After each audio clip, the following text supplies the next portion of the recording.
রাত পোহালেই মহালয়া। দেবীপক্ষে শেষ হয়ে পিতৃপক্ষে সূচনা হয়। মহালয়া উপলক্ষে কাল ভোরে নদীর ঘাটে, গঙ্গা ঘাটে কত লোকেরা যাবে পিতৃপুরুষের উদ্দেশ্যে তর্পণ করার জন্য। আজ হচ্ছে শনিবার, আর ঘড়িতে বাজছে এখন সকাল 8টা। আর আজকের ব্লগটা এখন শুরু করছি। নতুন একটি ব্লগে তোমাদের সবাইকে জানাই স্বাগত। তোমরা সবাই নিশ্চয়ই খুব ভালো আছো। আমি তো খুব ভালো আছি। সামনে পুজো, এখন তো মনে খুব আনন্দ। আর আজই যদি প্রথম আমার চ্যানেলে এসে থাকো তাহলে প্লিজ সাবস্ক্রাইব করে আমার ছোট্ট পরিবারের সদস্য হয়ে যেও। প্রতিদিনের ন্যায় আজকেও সকালবেলা ঘুম থেকে উঠে কাজকর্ম শুরু করে দিয়েছি।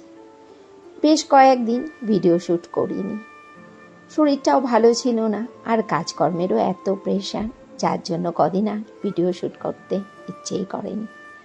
প্রায় 3-4 দিন পর আজ আবার মুঠোফোনটা তুলে নিয়েছি ভিডিও করার জন্য। ভিডিও করাটা আমার একটা নেশায় পরিণত হয়ে গেছে। 2-1 দিন যদি ভিডিও না করি মনে হয় যেন সারাদিনে কাজকর্মের মধ্যে থেকে কিছু একটা মিসিং আছে, কি যেন একটা করিনি। প্রতিদিন ঘরের কাজ করার সাথে সাথে ভিডিও শ্যুট করা, এডিট করা, এটাও আমার একটা কাজ। কাজটাকে যতটা পেশা হিসেবে না নিয়েছি তার থেকে অনেক বেশি এটা আমার কাছে একটা নেশা, আমার নিজেকে ভালো রাখার একটা ওষুধ। এত বেশি কাজকর্মের মধ্যে ব্যস্ত থাকি বলে হয়তো বাইরের কোনো ফালতু চিন্তা আমাকে গ্রাস করতে পারে না।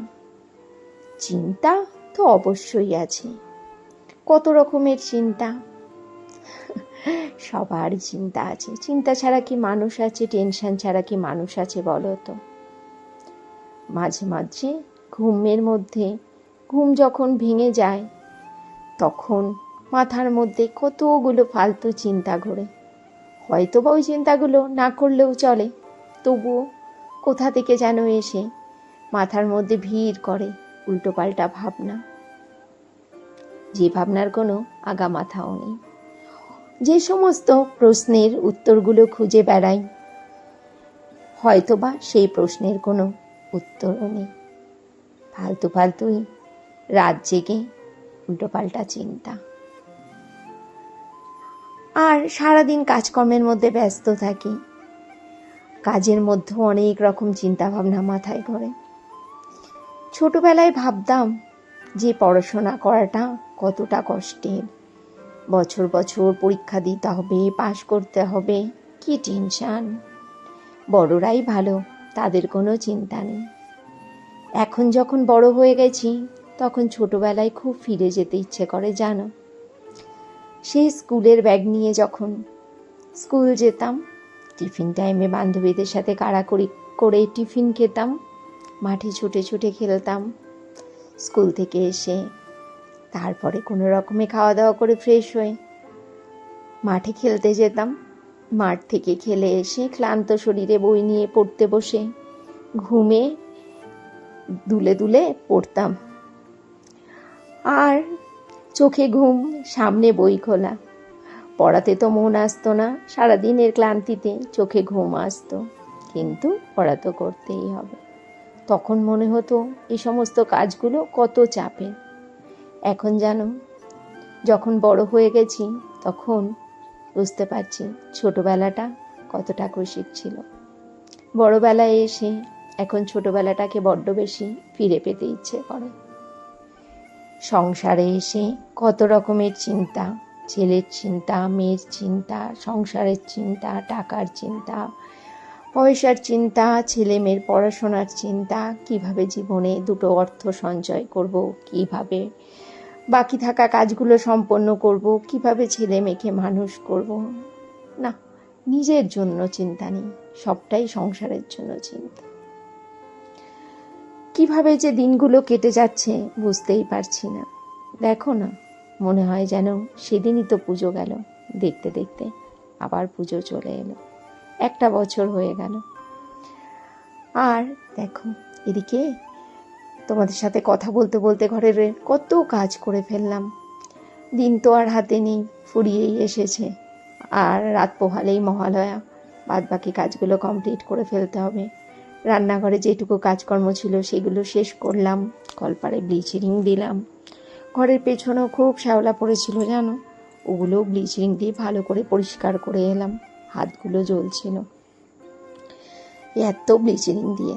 তারপরে লেগে গেলাম বাথরুমটাও পরিষ্কার করতে। সবে যখন পরিষ্কার করে ফেলেছি, বাথরুমটাই বা কেন বাকি থাকে। আজ আর দুপুরে রান্না বান্না কিচ্ছু তোমাদের সাথে শেয়ার করতে পারিনি। আর দেখো, খেয়ে দিয়ে উঠে একটু শুতে যাব, কীরকমভাবে বৃষ্টি হচ্ছে। কটা দিন ধরে একভাবে বৃষ্টি, কি জানি পুজোর কদিনও বৃষ্টিতে ভাসাবে কি না। আবার ফেরত চলে এলাম সন্ধেবেলাতে।